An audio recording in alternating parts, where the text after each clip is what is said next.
பையனுக்கு எந்த முடியும் அதுவும் அமைய மாட்டேங்குதுங்க. நாங்களும் தேடி தேடி பார்த்தோம். எங்கள் வீட்டில் ஒரு நிம்மதியான வாழ்க்கையே இல்லைங்க. ஏதோ எங்களுக்கு பையனுக்கு வயசு என்னது? பையனுக்கு வந்து 34 நடக்குதுங்க. 34 நடக்கு. உங்களோட பேர்? பையனோட பேருங்களா? உங்கள் பேர்? என்ற பேர் செல்வன். செல்வன் என்ற பேர் செல்வன். உங்கள் பேர்? சரஸ்வதி. சரஸ்வதி. செல்வன் சரஸ்வதி. பையனோட பேர்? கதிர்வேல். கதிர்வேலு. நீங்கள் கோவையிலேருந்து எந்த ஏரியாவிலேருந்து வரைய? கீரணத்தம் புதுப்பாளையம். அகதி சாய நமக்கு. சபையோட விஷயங்கள்லாம் நீங்கள் கேள்விப்பட்டிருப்பீங்க. எல்லாம் காலையிலேருந்து நேரத்துலேருந்து கேள்விப்பட்டிருக்கீங்க.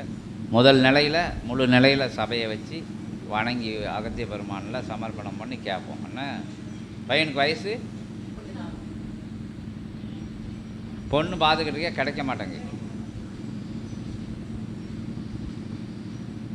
வேலை பார்க்கான், சம்பளம் வாங்குதான், தொழில் பார்க்கான்.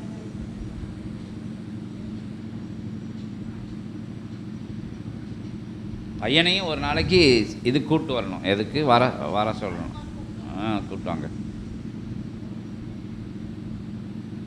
பொதிகை மலை அடிவாரத்தில் வடபகுதி நிலைதனிலே அமர்ந்திருக்கும் கிளை சபையினுடைய சற்சங்க பெருவிழாவில் கலந்து கொண்டு உயர்வாய் அதுகாரும் அதுவரை அதிகாலை வேளையில் அகத்திய நாமம் சிவமகா வாழை சித்த நாமங்கள் உச்சரித்து வலம் வந்து சற்சங்க பெருவிழாவில் கலந்து கொண்ட நாளுக்குள் சற்சங்க பெருவிழாவில் கலந்து கொண்ட நாளிலிருந்து வருகின்ற காலத்தில் அற்புதமாய் மாற்றங்கள் நடைபெறும் என்று அகத்தியன் ஆசி வழங்குகின்றோம். ஓம் அகதி சாய நமக்கு.